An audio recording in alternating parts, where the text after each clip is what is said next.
A sunny afternoon in a small, bustling town gave no indication of the tension that would soon unfold.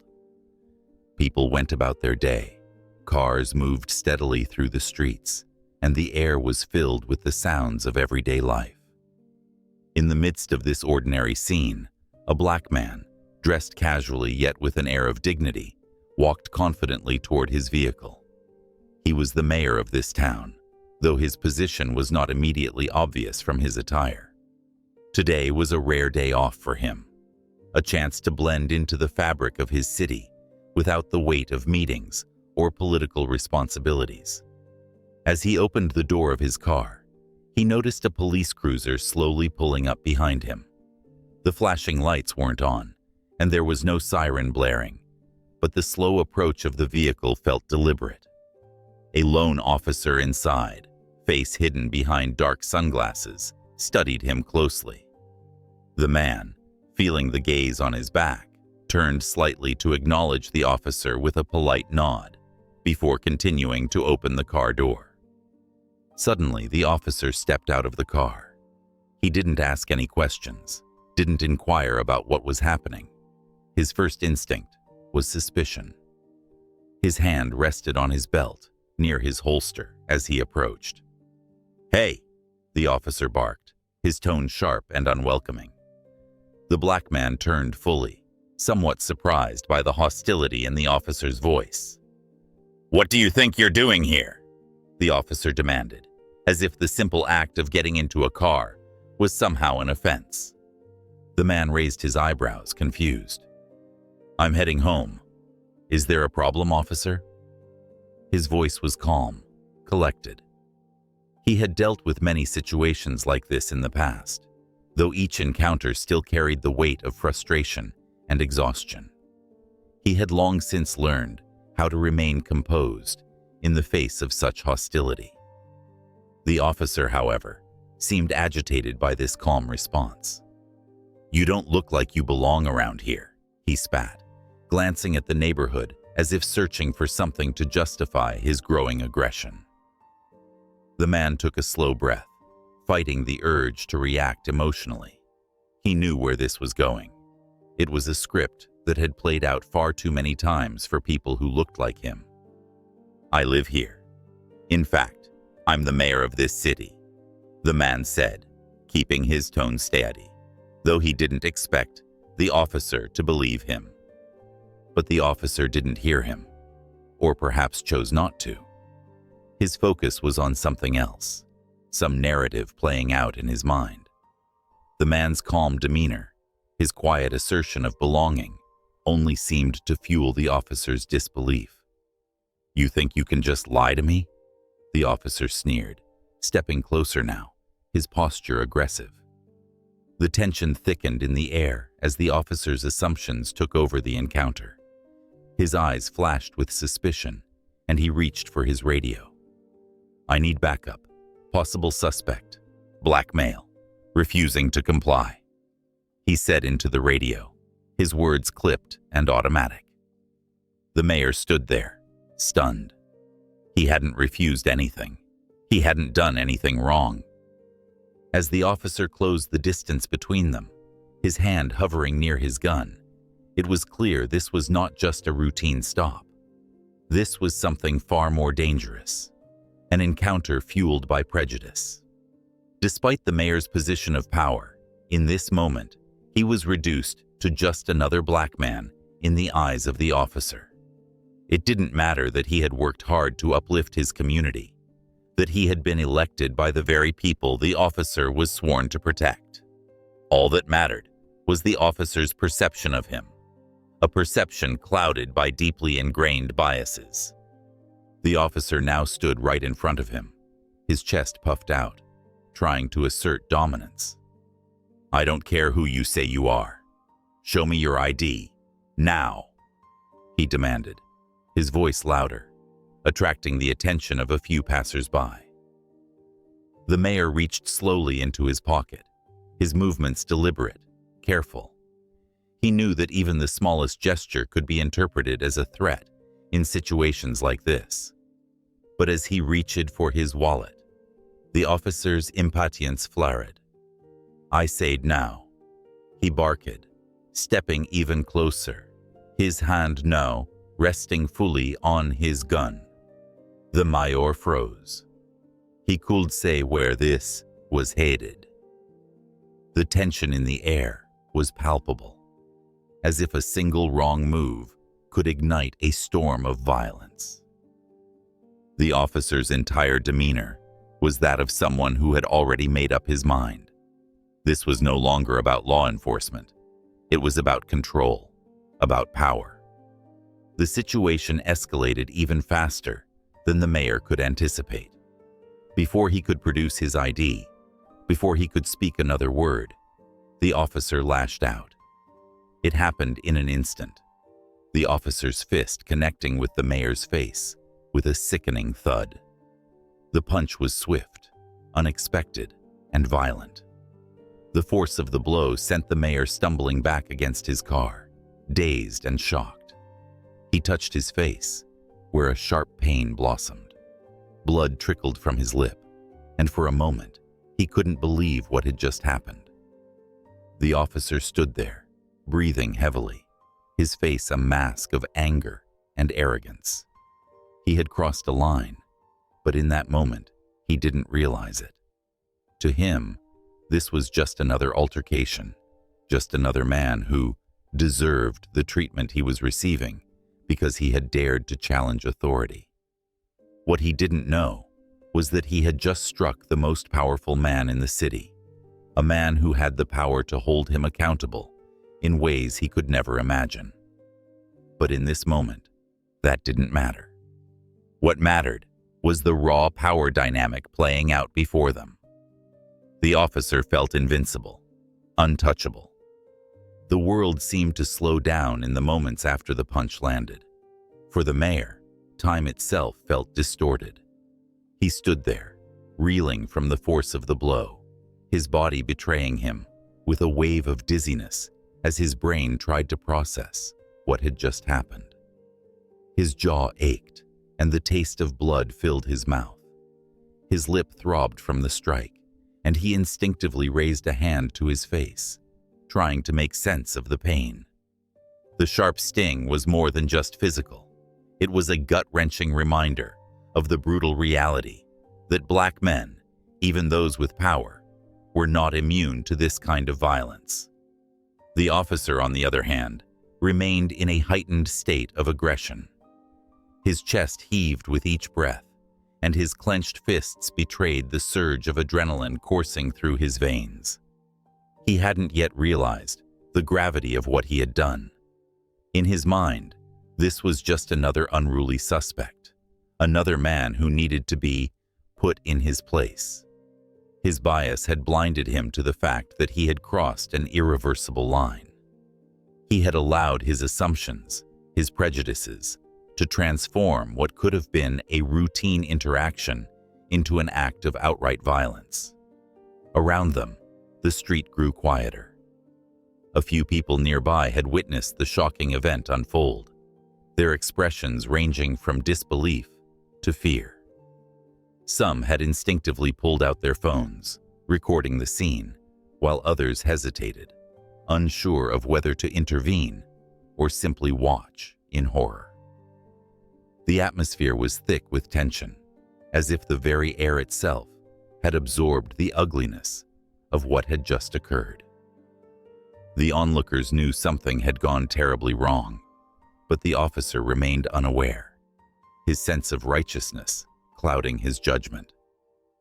As the mayor stood there, trying to steady himself against his car, a flood of emotions washed over him. Shock, anger, disbelief, they all swirled within him, making it hard to think clearly. He could feel his heart pounding in his chest, each beat a reminder of the precariousness of his situation. How had this happened? How had a simple stop spiraled so quickly into violence? And how had he, of all people, the mayor, the elected leader of this city, become the target of such brutality? But even in his dazed state, the mayor knew that this was not just about him. This was bigger than a single punch. bigger than the moment itself. It was a reflection of the systemic issues he had been fighting against for years. He had spoken out against racial profiling, against police brutality, and now, in the most personal and painful way possible, he was living it. The irony was almost unbearable. He had fought to reform this very department, to build trust between the police and the community. And now, one of his own officers had assaulted him without a second thought.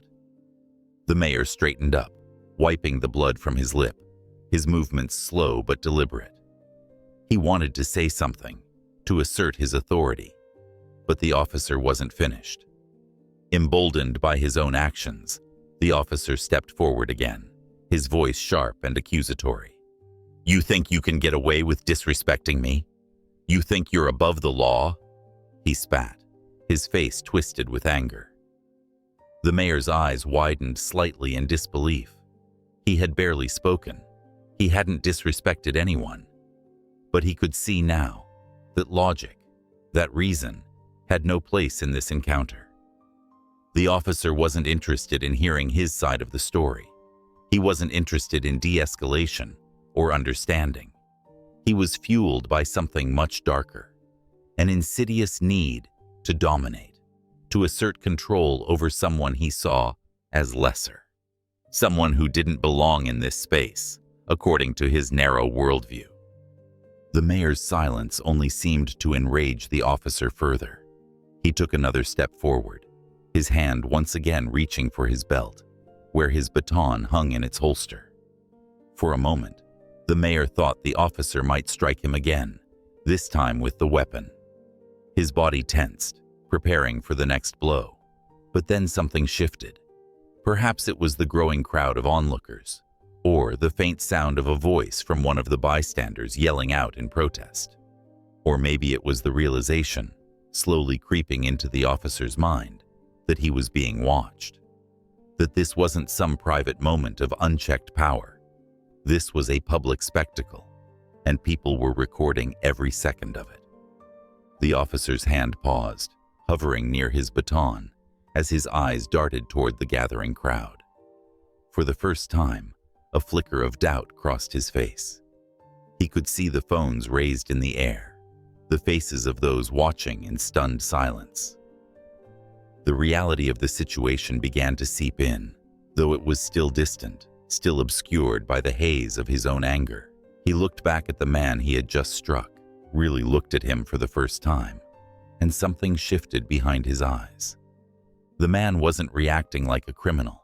He wasn't cowering, or fighting back, or trying to flee. Instead, he stood tall, despite the obvious pain etched across his face. He didn't fit the profile the officer had imagined. The arrogance that had fueled the officer's actions began to waver, replaced by a creeping sense of unease. Something about this situation wasn't adding up. It was then, in the midst of this tense standoff, that the officer noticed something else. A glint of recognition flickered in his mind. The man's face. There was something familiar about it. He had seen it before, though not in this context, not like this. His mind raced, trying to connect the dots. It was a face he had seen in City Hall, on the news, in meetings he had been forced to attend. The officer's heart skipped a beat as realization dawned on him. This wasn't just any man. This was the mayor. For a moment, the officer stood frozen, the weight of his actions crashing down on him all at once. His breath caught in his throat, his stomach dropping as the full scope of his mistake became clear. He had just punched the mayor, in front of witnesses, with cameras rolling. The man he had assumed was a threat, a nobody, was actually his superior, the highest-ranking official in the city, the man who held the power to end his career in an instant. The color drained from the officer's face as the enormity of the situation hit him. This wasn't just a minor incident. This was catastrophic. He had crossed a line that could never be uncrossed, and there was no way to undo what he had done.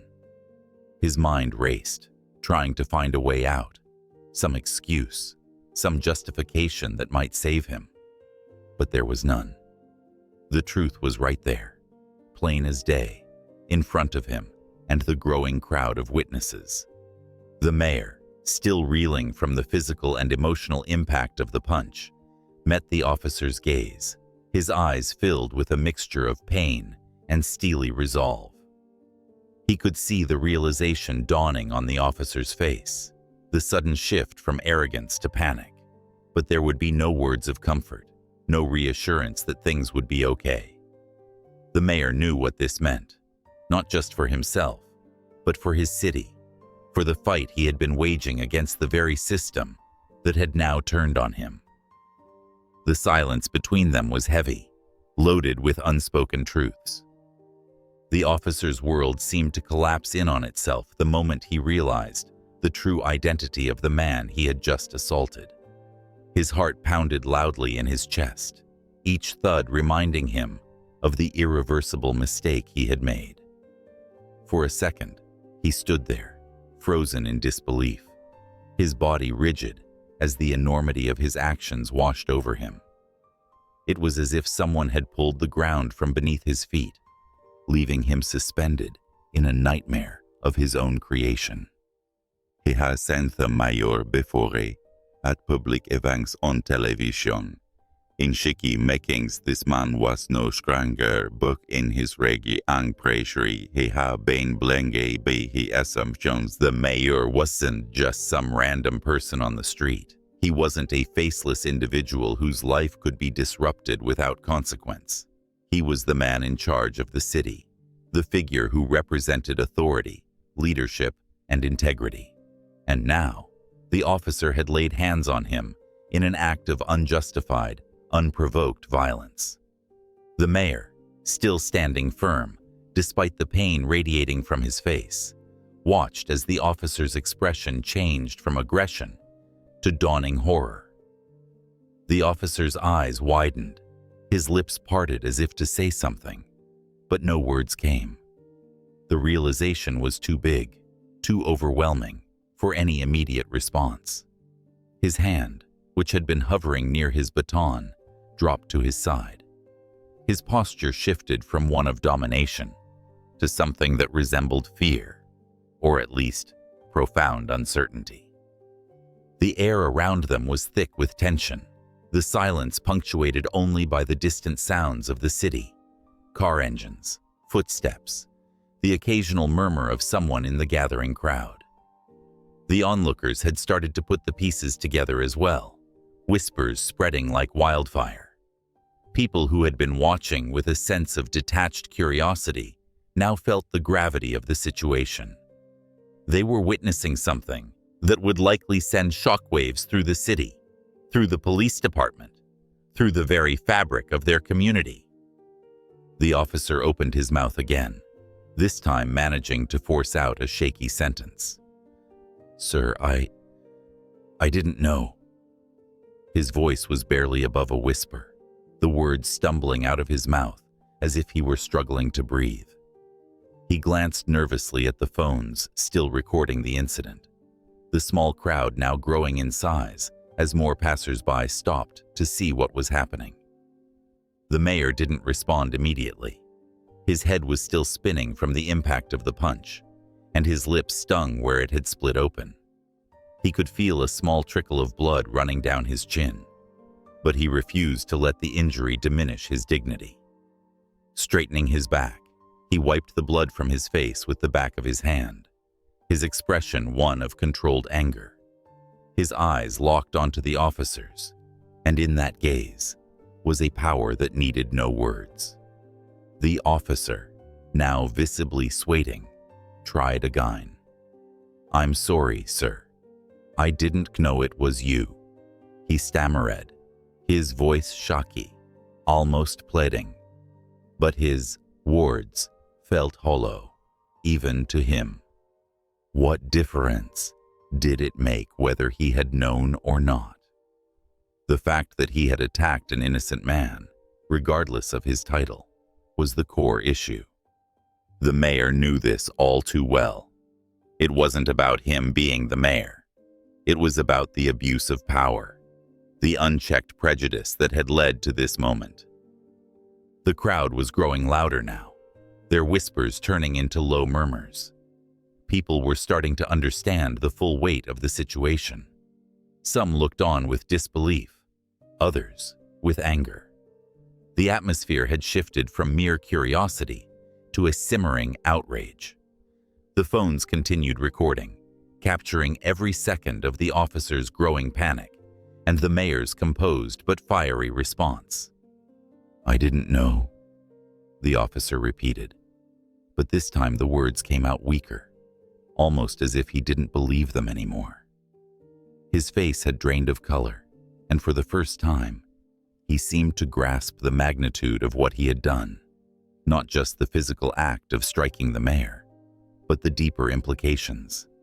He had exposed his own bias, his willingness to escalate without cause, his readiness to use violence against a man he had deemed a threat simply because of his appearance. The mayor finally spoke, his voice low and steady, but laced with barely contained fury.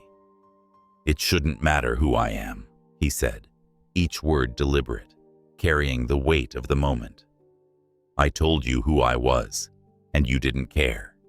I showed you no threat, and you responded with violence. This is exactly the problem we've been trying to fix. And today, you've proven that the system isn't broken. It's functioning exactly as it was designed." The officer flinched at the words, his eyes darting nervously between the mayor and the growing crowd. He knew there was no coming back from this, no way to undo the damage. Every moment was being recorded, and soon the entire city would know what had transpired here. His mind raced, searching for something, anything, that could save him from the inevitable fallout. But there was nothing. No excuse, no apology would be enough to erase what had happened.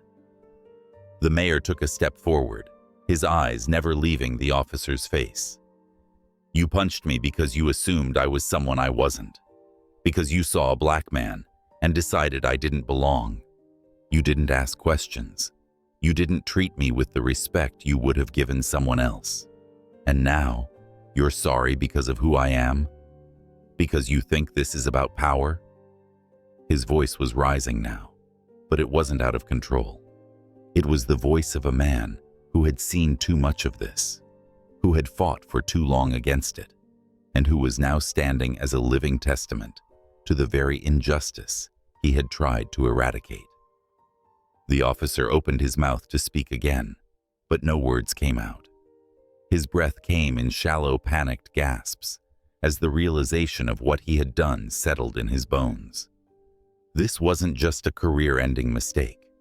This was something that would follow him forever. He had attacked the mayor, a man whose face would now be plastered across every news outlet in the city. His actions would be scrutinized by the media, by his superiors, by the entire community. The mayor's gaze hardened. "This is bigger than me. This is about every person who has been on the receiving end of the same treatment. The difference is that today, you picked the wrong target." His voice was firm, cutting through the officer's panicked thoughts like a knife. The truth hung in the air, undeniable, unshakable. As the officer stood there, paralyzed by fear and regret, the sound of sirens in the distance grew louder. Backup was arriving, but now it was clear that the situation had escalated beyond anything they could contain. The police cars that pulled up moments later were not here to assist the officer. They were here to deal with the fallout of his actions. The crowd shifted, watching as more officers stepped out of their vehicles, confusion on their faces as they took in the scene before them. The officer who had struck the mayor looked back at his colleagues, his expression one of desperation. But there would be no saving him now. The damage was done, and the consequences would be swift. The mayor didn't move as the new officers approached, his eyes still locked on the man who had assaulted him. His composure never wavered, even as the scene around him became chaotic. He knew that this was just the beginning. What had happened here today was not an isolated incident. It was a symptom of a much larger problem, one that he had dedicated his life to solving. But in this moment, standing on the edge of chaos, the mayor felt something else as well. He felt a deep, unshakable sense of resolve. This wouldn't end here, with one punch or one officer's regret. This was the beginning of a reckoning, a moment that would force the city to confront its own demons. And as he stood there, blood still drying on his lip, he knew that the real fight was only just beginning. The moment the other officers arrived at the scene, the atmosphere shifted dramatically. The loud, wailing sirens brought with them an aura of chaos, but also an expectation of order. As they stepped out of their vehicles, some hurriedly, others cautiously, the officers were immediately greeted by the sight of their fellow officer standing there, paralyzed with fear, and the mayor, his face bruised and bleeding, a scene none of them could have anticipated. At first, the arriving officers didn't fully grasp the situation. They moved with the instinctual professionalism that their training had instilled in them, prepared for a confrontation, ready to de-escalate what they assumed was a disturbance. But as their eyes darted between the crowd, the phones recording every moment, and the officer standing frozen in place, it became clear that something had gone horribly wrong. The sight of the mayor, standing there bloodied but composed, immediately stopped them in their tracks. One officer, a sergeant with years of experience, stepped forward, his face a mix of confusion and concern. "What's going on here?" he asked, though the answer was already forming in his mind. The silence from the crowd and the shame etched on his colleague's face told him more than any words could. His gaze shifted to the mayor, and in that moment, recognition dawned on him. The mayor, his face still marked by the recent punch, turned to the sergeant, his expression one of calm fury. He didn't need to speak yet. His presence alone, battered but dignified, communicated the severity of what had just transpired. The sergeant's eyes flicked between the mayor and the officer who had assaulted him, and he immediately knew this was a disaster, a catastrophe that would have far-reaching consequences for everyone involved, especially the police department. The sergeant's voice, which had moments earlier carried an air of authority, softened. "Mr. Mayor," he began, his tone heavy with uncertainty, "are you okay?" It was a question that felt inadequate, but it was all he could muster in the face of what had happened. The mayor met his gaze, his voice steady but cold. "No, I'm not okay," he said plainly, the words hanging in the air like a warning. "Your officer just assaulted me." His voice, though calm, carried the weight of undeniable truth, and the sergeant could feel the eyes of the growing crowd on him, waiting for his response. The phones recording everything added an unspoken pressure, an unrelenting accountability that could not be escaped. The sergeant's heart sank. He had been in the force long enough to understand the gravity of this situation, and there was no easy way out of it. His fellow officer stood there, wide-eyed and pale, as if he were waiting for the ground to open up beneath him and swallow him whole. The sergeant could see the fear in his colleague's eyes, but it was too late for sympathy. The officer had crossed a line that no one, not even his superiors, could defend. I didn't know who he was," the officer mumbled, as if that might somehow absolve him. But even as he spoke, the sergeant could see the futility in the words. It didn't matter who the mayor was. It mattered that this officer had acted violently, unprovoked, and in front of witnesses. His excuse was meaningless, and everyone knew it. The crowd had grown noticeably larger now, and people were starting to murmur loudly, their frustration building as they realized the magnitude of what they were witnessing. Some shouted angrily at the officer, their voices rising with a sense of collective outrage.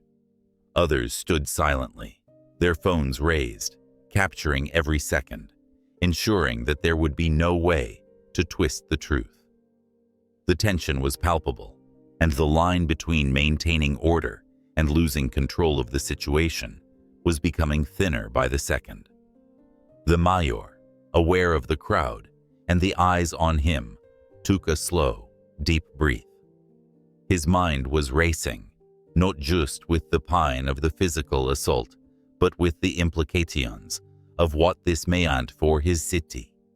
He had worked tirelessly to bridge the gap between law enforcement and the community, to reform the police department, to make it more accountable and just. And yet, here he was, a victim of the very system he had sought to improve. But he also knew that how he responded in this moment could shape the future of the city. This was bigger than him now. It was about every citizen who had ever felt the sting of injustice, every person who had been mistreated because of the color of their skin. His voice, his actions, would carry weight, and he had to wield that power carefully. "I want him arrested," the mayor said, his voice firm but measured. The sergeant blinked in surprise, but the mayor's face left no room for doubt. "This is an assault, and it needs to be treated like any other, badge or no badge." The crowd seemed to still for a moment, as if collectively holding its breath. The words, "I want him arrested," echoed in the minds of everyone present, signaling the potential for a shift in power, for accountability, where there had previously been none. The sergeant, caught between his duty to protect his fellow officer and the undeniable reality of the situation, hesitated. He had never imagined a scenario like this, arresting a fellow officer, especially one who had assaulted the mayor. But there was no escaping the truth. The law applied to everyone, and if there was ever a time to prove that, it was now, in front of the entire city, which was watching intently. The officer who had struck the mayor began to stammer, his panic rising visibly. "Please, sir, it was a mistake. I didn't mean—" But the mayor cut him off, his voice sharp. "You didn't mean to? You didn't mean to assault me? Or you didn't mean to get caught doing it?" The mayor's eyes blazed with a righteous anger that had been building within him, not just from this moment, but from the years of witnessing and hearing about similar abuses of power. He was speaking not only for himself, but for every person who had ever been wronged by the system. "You acted out of prejudice and aggression. There's no mistake here. You didn't see me as a person. You saw me as a threat, simply because I'm black." The officer's face drained of color as the full weight of his actions bore down on him. He looked around helplessly, but no one came to his aid. The sergeant, standing only feet away, looked torn between his loyalty to the force and his sense of justice. But in the end, the decision had already been made. There was no walking this back. The sergeant stepped forward, his hand hovering near his own handcuffs. His voice was low, almost reluctant, but he knew what had to be done. "You're under arrest," he said, addressing the officer who had been his colleague, his friend. The words sounded foreign, strange, like they didn't belong in this context. But they did, and they hung in the air like a declaration of a new reality.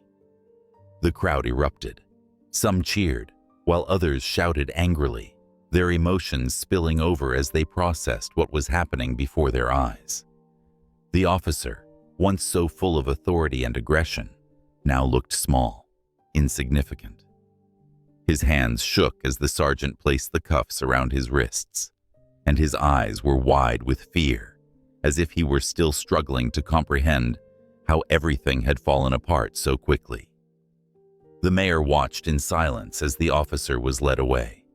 His heart pounded in his chest, a mixture of anger and sadness weighing heavily on him. This was not how he had envisioned the city's future. He hadn't wanted to be the face of such a brutal, painful moment. But he also knew that this moment could be a turning point, a moment where the people of the city demanded better from their police, from their leaders, from themselves. As the officer disappeared from view, the mayor turned his gaze back to the crowd. They looked at him, their eyes full of expectation, hope, and anger. He knew that they needed more than just this one act of accountability. They needed change, real, tangible change. And that was the battle that lay ahead. For now, though, he took a breath, wiped the last trace of blood from his lip, and prepared himself for what would come next. The fight was far from over.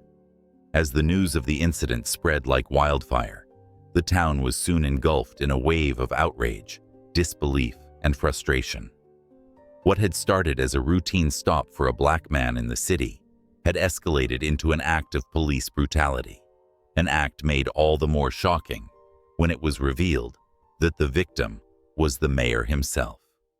The news exploded across social media platforms, local news stations, and even national outlets, quickly gaining momentum as it was shared and reshared by thousands of people. Video footage of the punch, raw and unfiltered, was circulated widely, showing the mayor standing calmly, only to be struck in the face by a uniformed officer moments later. The sound of the blow, the sight of the mayor reeling, and the reaction of the crowd all painted a visceral picture of the injustice that had unfolded. The first wave of public outrage came from those who had witnessed the event firsthand. Residents who had been present at the scene posted their own accounts of what had happened, adding personal testimonies to the growing chorus of anger. People tweeted and shared videos, recounting how the officer had approached the mayor aggressively, how the punch had landed without provocation, and how the officer's bias was painfully obvious throughout the encounter. These first-hand accounts added fuel to the fire, with people demanding answers and accountability from the police department. Within hours, protests began to form outside of City Hall and the local police station. The anger was palpable. This wasn't just about the mayor being assaulted. It was about the broader issue of systemic racism and police misconduct that had long plagued the city. The mayor's identity as the victim only served to amplify the outrage. If the most powerful man in the city, the one tasked with overseeing law enforcement, could be treated like this, what hope was there for ordinary citizens? People gathered with signs that read, "Justice for all," "No more brutality," and "Enough is enough." The chants echoed through the streets, growing louder with each passing hour as more people joined the demonstration. Local activists, many of whom had been pushing for police reform for years, saw this moment as a critical turning point. They organized quickly, mobilizing people from all over the city to come out and make their voices heard.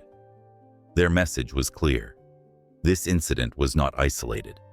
It was symptomatic of a much larger problem, a culture of policing that dehumanized people of color, that allowed officers to act with impunity, and that failed to hold those in power accountable. The mayor's assault was simply the most visible manifestation of a problem that had been festering for years. Social media only amplified the movement. Hashtags like "Justice for the Mayor" and "Stop Police Violence" began trending within hours, spreading beyond the city limits and drawing attention from people across the country. Influential voices weighed in, from civil rights leaders to celebrities, all calling for justice and systemic change. The footage of the mayor being punched was now being dissected on talk shows, debated in online forums, and discussed by news commentators who recognized the deeper significance of what had occurred.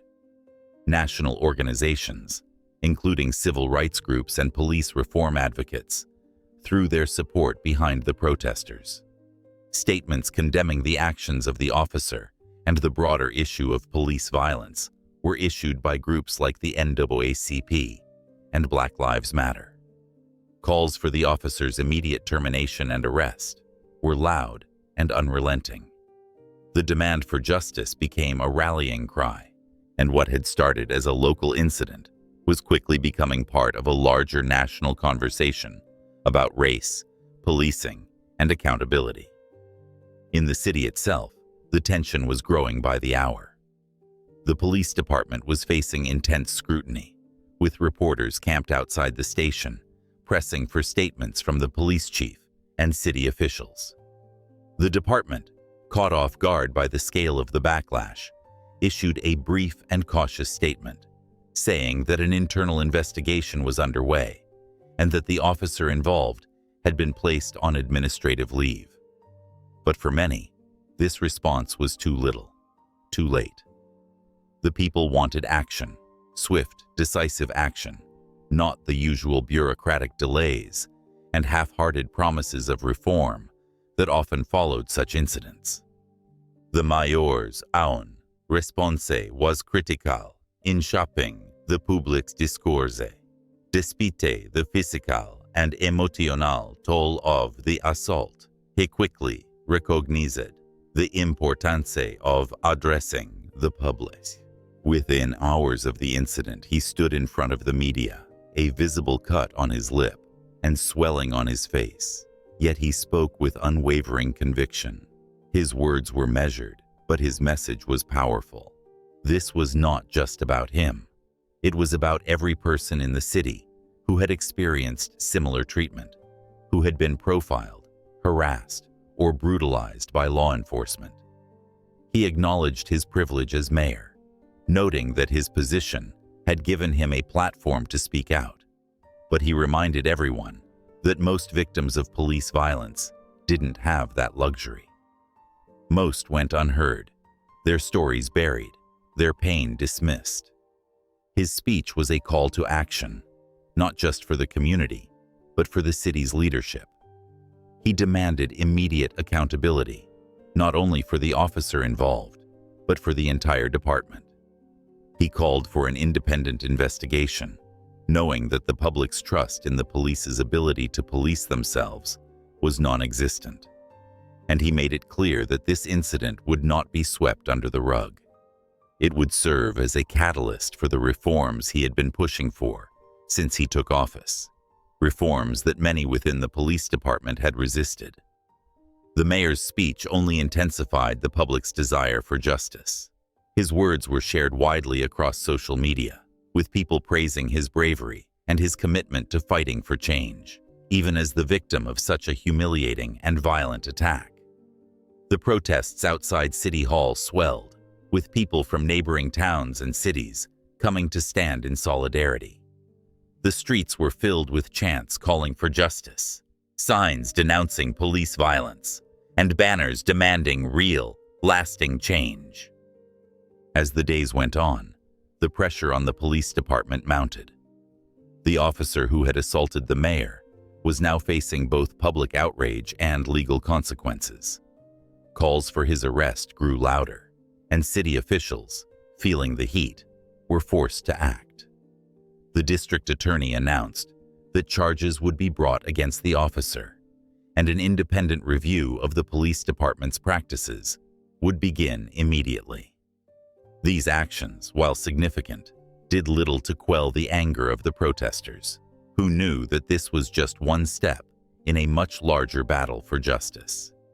As the protests continued, the mayor remained a vocal presence.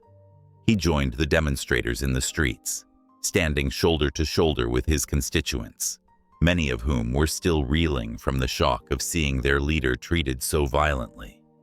His presence among the people only strengthened the movement, sending a clear message that he was not above them. He was one of them. He was fighting not just for himself, but for every citizen who had ever experienced the weight of injustice. The protests showed no signs of slowing down. Each day brought new waves of demonstrators, from high school students to church groups, labor unions to community organizations. The city was alive with the energy of a people who had been awakened to the need for real change. They were no longer content with promises of reform. They wanted action, and they were prepared to fight for it, just as their mayor had fought, not with his fists, but with his voice and his commitment to justice. The city's leadership, under immense pressure, began to buckle. The police chief, once defiant in his defense of the department, was now facing calls for his resignation. City council members, many of whom had been silent on issues of police reform, were now being forced to take sides. The mayor's assault had ripped open the city's wounds, exposing the deep fractures that had long been ignored or minimized. Now, those fractures were front and center, and the people were demanding that they be addressed. In the midst of this growing storm, the mayor remained focused on the bigger picture. He knew that the fight wasn't just about one officer or one incident. It was about dismantling the systems that allowed such incidents to happen in the first place. It was about creating a city where Black and brown people didn't have to fear the very people sworn to protect them. It was about building a future where justice wasn't just a word, but a lived reality for everyone. And so, as the protests continued, as the calls for justice grew louder, and as the city's leadership scrambled to respond, the mayor stood firm, his resolve unwavering. He knew that this was just the beginning of a long and difficult journey, but he also knew that he wasn't walking it alone. The people were with him, and together, they would fight for the change they so desperately needed. The fallout from the incident was swift and severe, particularly for the officer at the center of the storm. In the days following the assault, the weight of public outrage bore down heavily on the police department, forcing it to act more quickly and decisively than it ever had before. Calls for the officer's immediate firing flooded the mayor's office, city hall, and police headquarters. People demanded accountability, and this time, there was no avoiding it. Internally, the department was in turmoil. The officer, once confident in the belief that his actions would be defended, or at least downplayed, now found himself isolated. His colleagues, many of whom had initially remained silent, began to distance themselves as the gravity of what he had done became undeniable. The officer's name became a symbol of everything that was wrong with policing in the city, a name spoken with anger and disgust by protesters and community leaders alike. Administratively, the officer was placed on indefinite suspension, but the pressure from the public was too immense for that to be the final outcome. Behind the scenes, city officials and police leaders scrambled to contain the situation, knowing that anything less than decisive action would only deepen the public's mistrust. The mayor, though he wasn't directly involved in the internal decision-making of the police department, made it clear in both public statements and private meetings that there needed to be swift consequences. The internal investigation, usually a process that stretched on for weeks or even months, was expedited. There was little to investigate. The video footage spoke for itself. Witnesses had come forward, and the officer's own conduct, both during the incident and in his interactions with the community prior, was scrutinized. Complaints that had once been dismissed or buried came to light, painting a picture of an officer who had a history of aggressive behavior and who had acted without regard for the people he was sworn to protect. As the investigation unfolded, it became clear that this officer was not an outlier.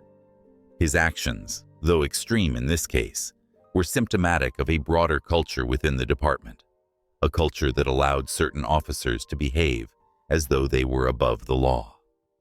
The public demanded transparency, and the department was forced to release information that exposed deep-rooted issues: racial bias, lack of accountability, and a reluctance to discipline officers for misconduct. This wasn't just about one officer. It was about a system that had failed to protect the very people it was supposed to serve. With the pressure mounting, the officer was officially terminated from the force. His firing, however, was just the beginning of his troubles. The district attorney, responding to the overwhelming public outcry, announced that criminal charges would be filed. The officer, who had once wielded his badge as a symbol of authority, now found himself on the other side of the law, facing charges of assault and misconduct in public office. His arrest, while a victory for the protesters, was a sobering reminder of how far things had gone wrong. For the officer, the reality of his situation began to sink in. He had not only lost his job, but had become a pariah in the city. His name, now synonymous with police brutality, was splashed across headlines and social media posts. Former colleagues who had once shared shifts with him now avoided him. His family faced harassment and scrutiny as the scandal grew. What he had done in a moment of anger and prejudice had shattered his life in ways he hadn't anticipated. The community's response to his firing and arrest was mixed.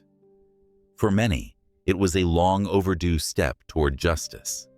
But others, particularly those who had been pushing for deeper reforms, saw it as only a small part of what needed to be done. One officer's dismissal wouldn't change the systemic issues that plagued the department. It wouldn't bring back the countless lives harmed by unchecked police power. Nor would it erase the years of mistrust that had built up between the community and the police. The fallout also extended beyond the officer. The police department itself was thrown into a state of crisis. The leadership was criticized for allowing such behavior to go unchecked for so long, and the police chief faced growing calls for his resignation. Officers who had turned a blind eye to the misconduct of their colleagues were now under scrutiny, and the public began demanding answers about why the department had allowed such a toxic culture to persist. As the investigation into the officer's actions continued, more revelations came to light. Internal reports showed a pattern of complaints against him, many of which had been dismissed without proper investigation. These complaints were not just from civilians, but from fellow officers who had expressed concerns about his conduct. The department's failure to act on these warnings became a major point of contention, further fueling calls for reform. The officer's arrest sent shockwaves through the department. For some, it was a sobering wake-up call, a reminder that they were not untouchable, that their actions could have real consequences. For others, it deepened the divide between the police and the community they were meant to serve. Officers who had long resisted calls for reform felt increasingly under siege, their authority questioned at every turn. But for the mayor, this was the moment he had long anticipated, the moment when the city would finally confront the systemic failures that had been festering for years. His assault had not only exposed one bad officer, but had also torn the veil off a much larger problem. And now, he was determined to use this moment to push for the reforms he had always believed were necessary. The mayor's speech in the days following the officer's termination became a rallying cry for the city. Standing before the cameras, his face still bruised from the assault, he spoke not as a victim, but as a leader, determined to bring about change. "This isn't just about one man's actions," he said, his voice steady but filled with emotion. "It's about a system that allowed those actions to happen, that allowed an officer to feel he could act with impunity. And it's a system that we're going to change, starting now." His words resonated deeply with the people of the city, many of whom had experienced their own forms of injustice at the hands of the police. The mayor's resolve to fight for reform galvanized the movement that had been building in the streets. Protesters who had initially taken to the streets in anger now found hope in the mayor's promise of change. His willingness to stand up against the very system he had once been tasked with overseeing gave them the courage to keep pushing for more. The mayor outlined a series of sweeping reforms aimed at overhauling the police department. These included mandatory body cameras for all officers, the establishment of a civilian review board with the power to investigate complaints of misconduct, and increased training on de-escalation and racial bias. He also called for a complete restructuring of the department's disciplinary system, ensuring that complaints against officers were handled transparently and fairly, with real consequences for those found guilty of misconduct. But the mayor's reforms didn't stop with the police department. He knew that true change would require addressing the root causes of the distrust between the community and law enforcement. He pushed for investment in community programs, education, and mental health services, recognizing that many of the issues the police were called to address were symptoms of deeper social problems. By focusing on prevention and support, rather than punishment and control, the mayor hoped to create a city where police violence became the exception rather than the rule. As he stood before the people of his city, the mayor made it clear that this was only the beginning. "We will not let this moment pass without making real, lasting change," he said, his voice strong and unwavering. "The pain and anger that we feel right now must fuel our efforts to build a better future, one where everyone, no matter their race or background, can feel safe and respected by those who are sworn to protect them."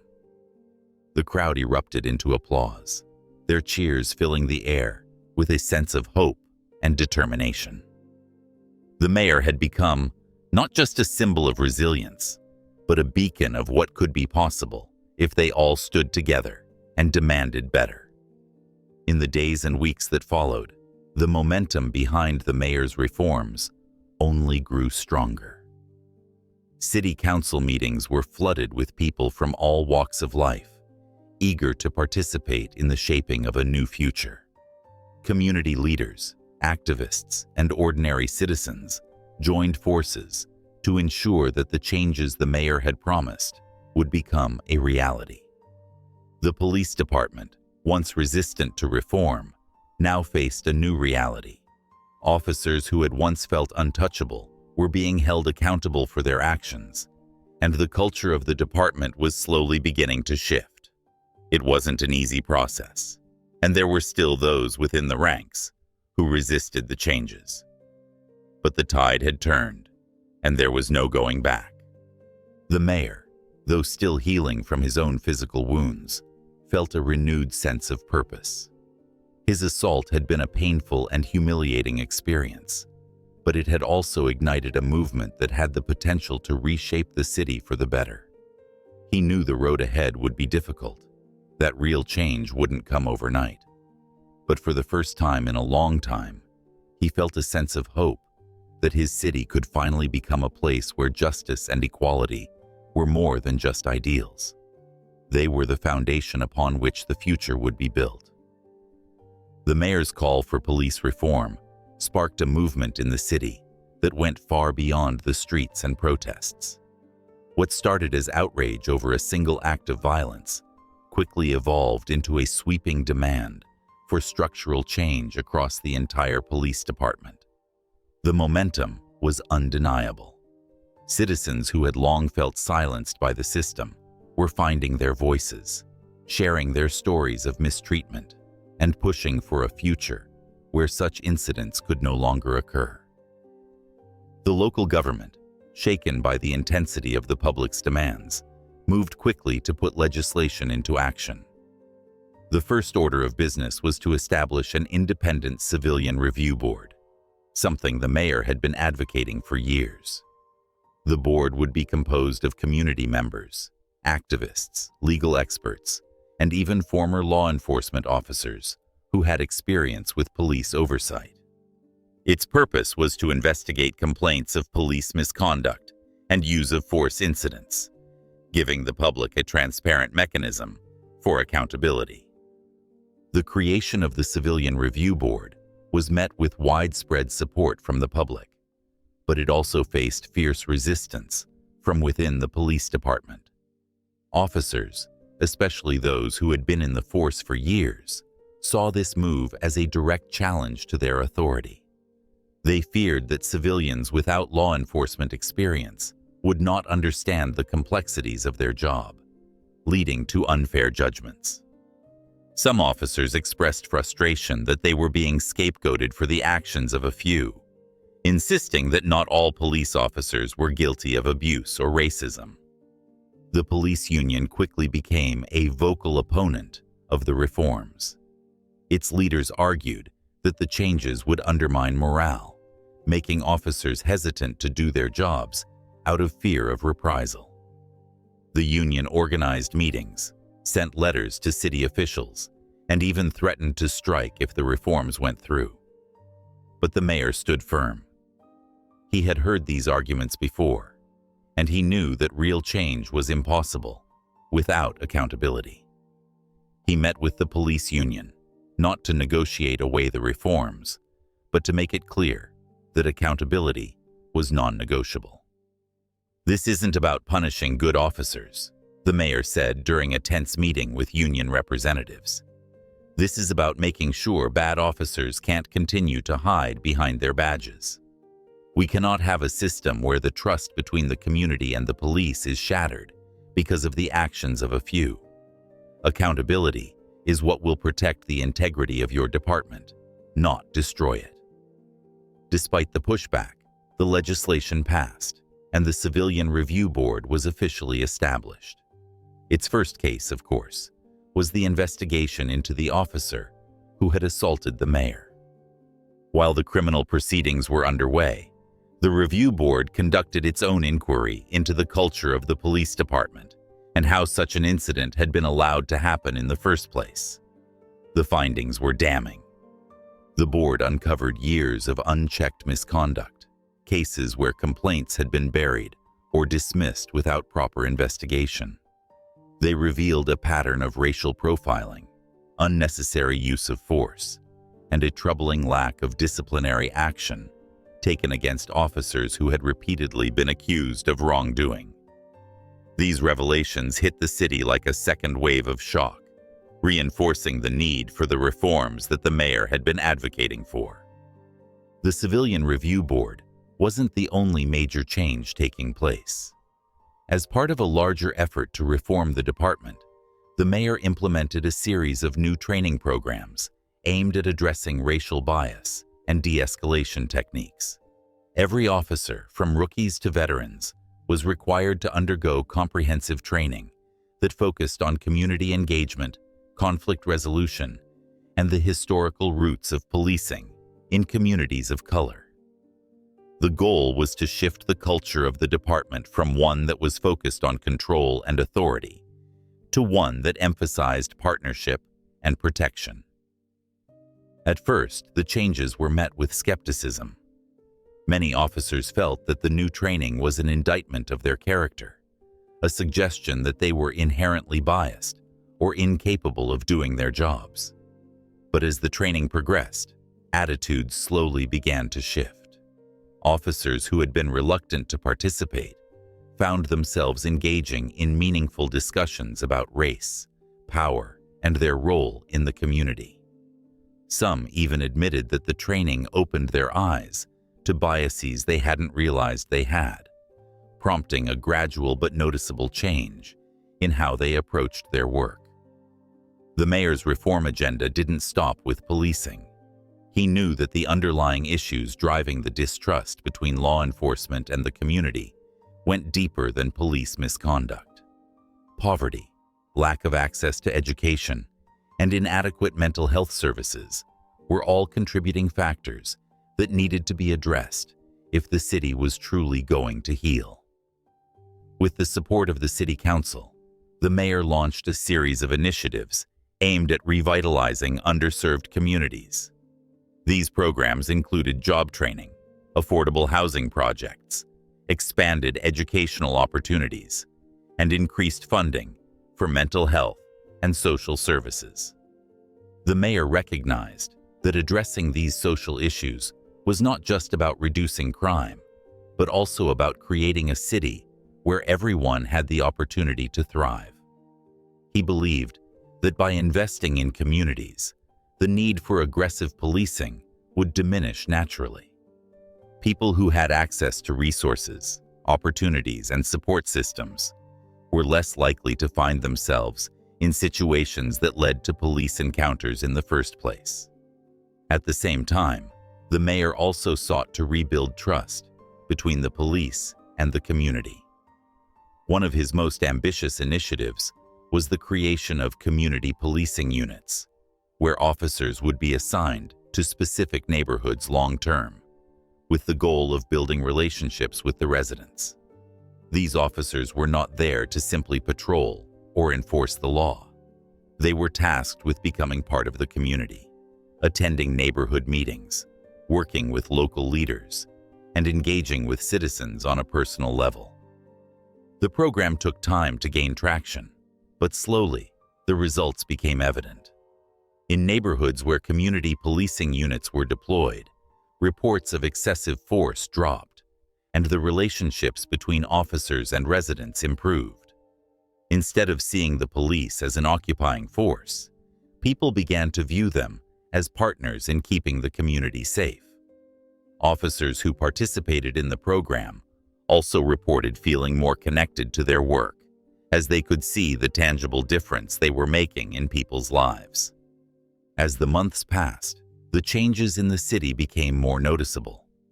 The protests, once fueled by anger and frustration, began to take on a more hopeful tone. While the fight for justice was far from over, people were beginning to see that their voices had been heard and that real change was happening. The mayor's reforms were by no means a panacea. There were still many challenges to overcome, but the city had taken its first steps toward healing the deep wounds caused by years of mistrust and division. The officer who had assaulted the mayor faced criminal trial and, ultimately, was convicted of assault and misconduct in office. His sentencing sent a powerful message to the city. No one, not even those in positions of power, was above the law. His conviction marked a turning point, not just in terms of individual justice, but in terms of the larger battle for systemic change. As the officer's trial came to a close, the mayor reflected on the journey the city had been through. What had started as a personal ordeal, an act of violence directed at him, had become a catalyst for something far greater.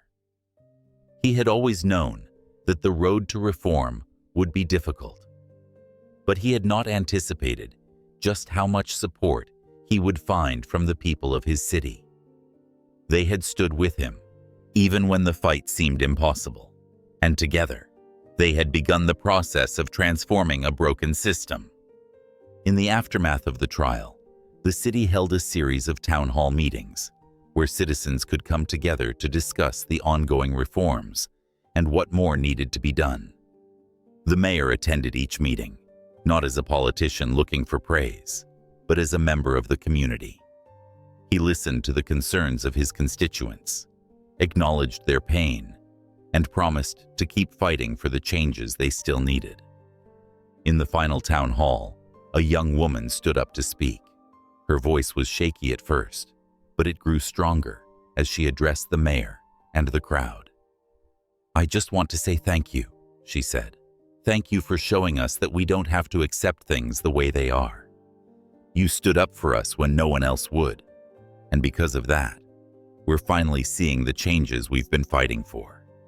This isn't over, but I finally believe that it's possible."